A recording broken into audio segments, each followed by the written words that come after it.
अस्सलाम वालेकुम दोस्तों, मैं हूं आपका दोस्त एहसानुल हक और आप देख रहे हैं यूट्यूब चैनल EH नॉलेज 2। उम्मीद करता हूं सब दोस्त खैरियत से होंगे, फिट फाट होंगे। जी तो दोस्तों, आज मैं जिस कंटेंट पर वीडियो बनाने जा रहा हूं वो ख़ास तौर पर हमारे जो मुल्क के नौजवान हैं, जो स्टूडेंट्स हैं, उनके बारे में है। कहते हैं कि हर मुल्क में जो यूथ है, जो स्टूडेंट्स होते हैं, जो नौजवान क़यादत होती है, उसका किरदार बहुत ही अहम होता है एक मुल्क की तरक्की के लिए। वैसे तो जिस चीज़ की भी तरक्की हो, तलीम की तरक्की हो, मुल्क की तरक्की हो, मुआशी तरक्की हो, उसमें इन सब का किरदार बहुत अहम होता है। लेकिन हमारे माशरे की एक सबसे जो बुराई है वो ये है कि हम फ़ोर्स करते हैं काम को करने के लिए। हम फ़ोर्स करते हैं उसे पढ़ने के लिए, हम फ़ोर्स करते हैं उसे जॉब के लिए, हम फ़ोर्स करते हैं उसे शादी के लिए। क्या आप ऐसा मान सकते हैं कि ज़िंदगी किसी की हो और चला उसे कोई रहा हो? हालाँकि अल्लाह ताला ने हमें ज़िंदगी दी है, अल्लाह ताला ने हमें एक वजूद दिया है, हमें एक दुनिया दी है। अल्लाह ताला ने हमें एक 2 रास्ते भी बताए हैं। एक रास्ता बुराई वाला है और एक रास्ता अच्छाई वाला है।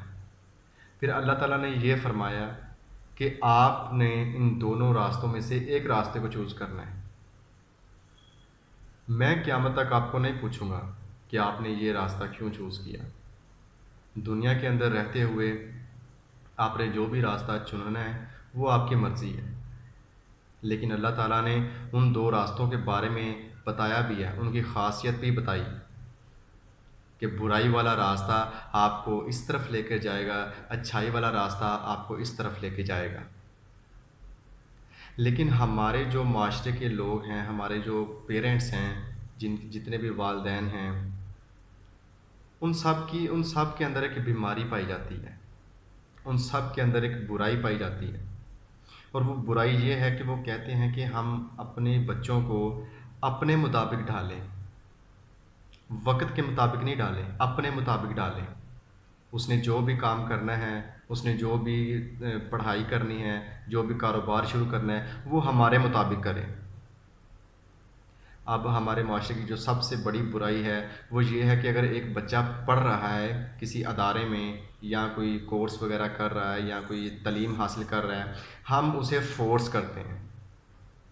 उसे फ़ोर्स करते हैं उसके फ्यूचर के लिए, उसके मुस्तकबिल के लिए। हम फ़ोर्स करते हैं कि नहीं तुमने ये काम करना है, ये काम करना है, बस ये मेरे आखिरी अल्फाज थे जो मैंने कह दिए थे, इसके बाद मैं कोई भी अल्फाज नहीं सुनना चाहता। आप बताएं कि एक बच्चे का किसी चीज़ में दिल नहीं लग रहा, तो क्या वो उस काम में, उस चीज़ में कामयाबी हासिल कर पाएगा? वो कभी भी उस चीज़ में कामयाबी हासिल नहीं कर पाएगा। उसकी वजह क्या है? क्योंकि उसकी चाहत ही नहीं थी वो काम करने में। उसका दिल ही नहीं था वो काम करने में, वो फ्रेश ही नहीं था, वो मेंटली तौर पे फ्रेश ही नहीं था उस काम को पूरा करने के लिए। यही एक चीज़ है जो हमें, हमारे माशरे को बुरा बनाती है और हमें तरक्की की राहों से बहुत पीछे ले जाती है। हम आखिर ऐसा क्यों करते हैं अपने बच्चों के साथ? हमें तो चाहिए कि उनका उनका हौसला बढ़ाना चाहिए, उनकी हौसला अफ़ज़ाई करनी चाहिए। लेकिन हम बजाय ये करने के, हम उनके ऊपर और ज़िम्मेदारियाँ और बोझ डालने के तुले होते हैं। आगे पहले कम बोझ होता है उनकी स्टडी का, उनके सिलेबस का।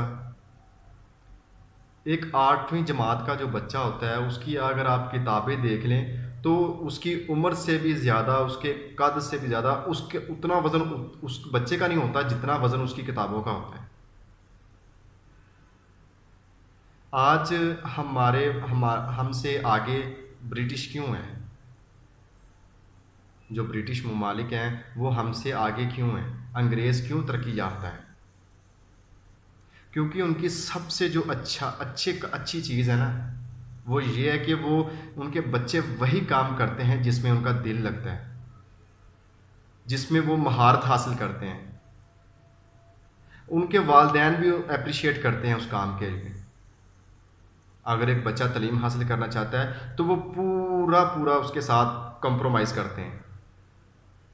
लेकिन अगर बच्चा कोई कहता है कि मैंने कारोबार करना है, या मैंने बिज़नेस करना है, या मैंने स्पोर्ट्समैन बनना है, या मैंने कोई अपना रेस्टोरेंट खोलना है, तो वो ये नहीं कहते कि अगर तुम पढ़ोगे नहीं तो जलील हो जाओगे, अगर तुम पढ़ोगे नहीं तो तुम्हें माशरे का पता कैसे चलेगा, अगर तुम पढ़ोगे नहीं तो तुम्हें अच्छी नौकरी नहीं मिलेगी, अगर तुम पढ़ोगे नहीं तो तुम पैसे नहीं कमा पाओगे। वो ये चीज़ नहीं कहते, और ना ही वो ये चीज़ सोचते हैं, इसलिए तो वो कामयाब हैं। वो अपने बच्चों को सिर्फ यही सिखाते हैं कि आपने जो भी काम करना है दिल से करना है, अपनी पूरे ताकत से करना है वो काम।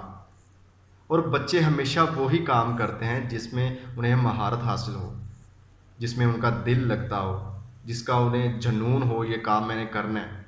और अगर किसी बंदे को किसी काम में जुनून हो और वो किसी काम में जुनूनी हो जाए, तो आप वो विद इन फ्यू आवर्स या विद इन फ्यू ईयर्स वो इतना तरक्की याफ्ता बंदा बन जाता है कि वो आप सोच भी नहीं सकते। लेकिन अगर वही काम हम उसे ज़बरदस्ती करवाएं तो वो मेंटली जो ना वो मेंटली डिप्रेस्ड रहेगा, वो हर वक्त परेशान रहेगा, यार मैं वो करना चाहता हूँ तो मुझे ये काम किया जा रहा है, ये मुझ पर ज़बरदस्ती मुसल्लत किया जा रहा है। तो वो उसमें सारी ज़िंदगी भी लगा रहे ना तो वो कामयाब नहीं हो सकता, वो कभी भी इसमें कामयाब नहीं होगा। और अगर आप उसकी चाहत के मुताबिक उसे अगर एक काम करने को कहते हैं तो वो विद इन फ्यू ईयर्स के अंदर आप उसे देखेंगे कि वो कितना सक्सेसफुल बंदा बन गया है। हमारे बच्चों को ना तो अच्छे से प्रोटीन मिलती है, जितनी महंगाई हो चुकी है आप लोग भी जानते हैं। दूध की कीमतें वो बढ़ गई हैं, बादामों की कीमतें तो वो बढ़ गई हैं, सब चीज़ों की तो ये कीमतें बढ़ाई जा रहे हैं। बच्चे कुछ खाएंगे नहीं तो पढ़ेंगे कैसे, उनका दिमाग कैसे तेज़ होगा। बच्चों इन सब चीज़ों के बावजूद जब बच्चे सुस्त हो जाते हैं, जब बच्चे को आयरन की कमी हो जाती है, तो फिर ये माँ बाप कहते हैं जी किसी से रहा नहीं गया, हमारे बच्चे को तरक्की करता देखकर किसी से बर्दाश्त नहीं हुआ, किसी ने मेरे बच्चे पर जादू करवा दिया, किसी ने मेरे बच्चे पर जादू टूना करवा दिया। अपनी गलती नहीं मान रही कि हम उसके साथ क्या कर रहे हैं। अगर हमारे माशरे में अगर बच्चे के साथ सबसे बड़ी जो ज़्यादती कर रहे हैं वो इस वक्त उसके वालिदैन हैं। अगर बच्चा एग्ज़ाम्स में फ़ेल हो जाता है तो उससे क्या है, तो फिर क्या हो गया अगर फ़ेल हो जाता है? उसने जानबूझकर फ़ेल हुआ उसमें, या उसने किसी के साथ बेट लगाई थी कि भाई अगर तुम फ़ेल हो जाओगे तो मैं तुम्हें फ़लाँ गाड़ी ले दूंगा या इतने तुम्हें 1000 रुपया दे दूंगा मैं। क्या बच्चे का दिल नहीं करता कि मैं पास हो जाऊं? बच्चे का जब रिजल्ट आता है, वो अगर एक दफ़ा फेल हो जाता है या उसकी सप्लीज आ जाती हैं, तो बजाय हम उसे अप्रिशिएट करने के, हम उसे और जो है ना वो तनकीद का निशाना बना रहे होते हैं कि ये तुमने काम क्यों किया, ये तुमने काम क्यों किया, तुम्हारा पढ़ाई की तरफ ध्यान नहीं था। और यार सारा साल वो पढ़ता रहा, अगर पढ़ाई की तरफ उसका ध्यान नहीं था, वो उसका ध्यान कहाँ था? वक्त पर वो जाता है, वक्त पर वो आता है, आप उसे टाइम नहीं दे रहे। हमारे माशरे की दूसरी जो सबसे बड़ी वजह है कि वालिदैन अपने बच्चों को टाइम नहीं देते, बस पैसे की पड़ी हुई है। बच्चा पैदा होता है और जैसे ही वो होश संभालता है उसे बता दिया जाता है कि भाई पैसा कैसे कमाना है, और पैसा ही ज़िंदगी में सब कुछ है।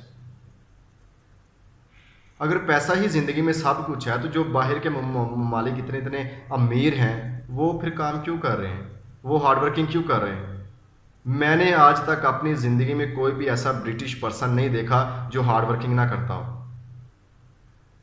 वो हार्ड वर्किंग करते रहते हैं इसलिए वो सक्सेसफुल हैं।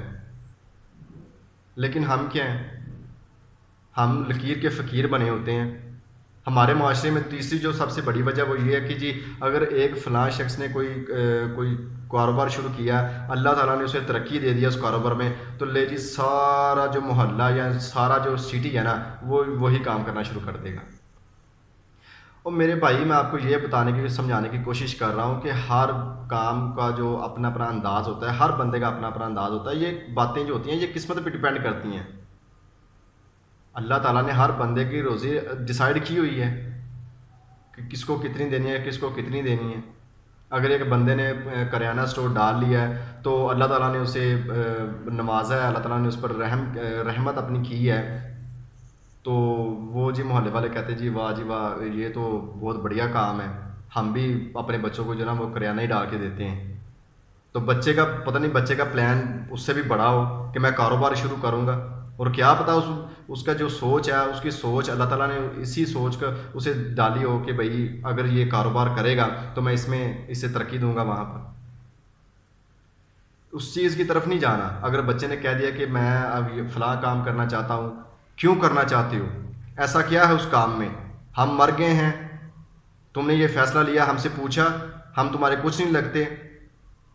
ये ऐसी की बातें सुना कर ना वो बच्चे का सारा जितना भी उसका वो एक उसके अंदर प्रेशर राइज था ना कि मैं ये काम करूँगा, वो जितना भी जज्बा था उसके अंदर, वो सारे का सारा नेस्त व नबूद करके रख देते।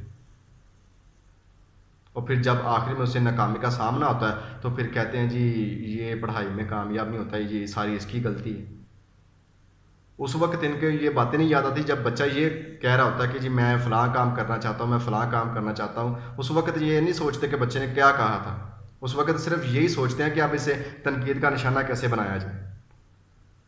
मैं आखिर में वालिदैन से गुजारिश करूँगा कि लिहाजा आप अपने बच्चों को वक़्त दें और उनसे पूछें, क्योंकि आपने अपनी ज़िंदगी गुजार ली है, ठीक है आपके पास एक तजर्बा है, लेकिन उनको इस बात का मौका तो दें कि वो आपके पास आएँ, आपके पास बैठें और आपसे अपने मुस्तकबिल का शेयर कर सकें बात कि हमने फ़लाँ काम करना है, पापा जी हमने फ़लाँ काम करना है। उसे इस बात करने का मौका तो दें। अगर वो आपकी समझ में आती है तो ठीक है, अगर नहीं आती तो फिर उसे आप एग्ज़ाम्पल के साथ समझाएँ, ना कि ज़ोर ज़बरदस्ती समझाएँ उसे। उसे समझाएं कि बेटा ये काम ऐसे ठीक है, अगर तुमने करना है तो ठीक है, लेकिन मैं इसमें रजामंद नहीं हूँ। यहाँ कहते हैं ले अब तुम हमसे बड़े हो गए हो, हमने तुम्हें पैदा किया कि तुमने हमें पैदा किया, ये बातें करना शुरू कर देते हैं। तो खुदारा मैं वालिदैन से ये रिक्वेस्ट करूँगा कि आप अपने बच्चों के मुस्तकबिल के बारे में सोचें, उनके फ्यूचर का बहुत ज़्यादा ख्याल रखें प्लीज़, ठीक है। अगर आप चाहते हैं कि आपका बच्चा एक सक्सेसफुल बॉय बने, एक सक्सेसफुल पर्सन बने, तो आपको उसके जो फ़ैसले हैं उसके खुद करने होंगे। उसने जितने भी अपनी ज़िंदगी के फ़ैसले हैं उसे खुद करने होंगे। और वो जिस काम में महारत रखते हैं या जिस काम में उसका शौक़ है, दिल है, जिस काम का वो जुनून रखता है, जिस काम में वो तजर्बा रखता है, उसे वही काम करने दिया जाए, ना कि अपनी ज़बरदस्ती हुक्मरानी मुसल्लत कर दी जाए। मैं आपको सबसे बड़ी जो मिसाल है ना ज़बरदस्ती मुसल्लत होने की, वो मैं अपनी इम्पोर्टेड हुकूमत से दूँगा। आप अगर कहते हैं ना कि हमें कोई मिसाल दी जाए ज़बरदस्ती मुसल्लत होने की, तो ये इम्पोर्टेड हुकूमत को देखें किस तरह ये मुल्क का बेड़ा गर्क कर रहे हैं। इस वक्त मुआशरत का बेड़ा गर्क हो रहा है इनसे, मुआशरत नहीं इनसे संभाली जा रही। मुल्क तो ये खाक संभालेंगे, मुल्क इन्होंने क्या संभालना है। 25-25 लोटों को ये ख़रीद कर अपने ये वज़ीर आला और वज़ीर आज़म बने हुए हैं। पंजाब की ज़िंदगी में पंजाब हुकूमत की तारीख़ में पहली मरतबा जो है वो असम्बली का बिल पेश नहीं हो सका। जब ज़ोर ज़बरदस्ती से काम हो ना तो फिर इसी तरह नाकामियाँ होती हैं।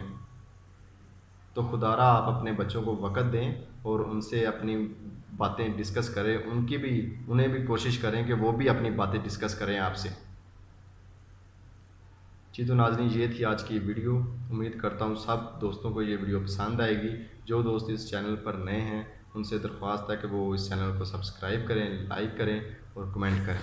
खुदा हाफिज़।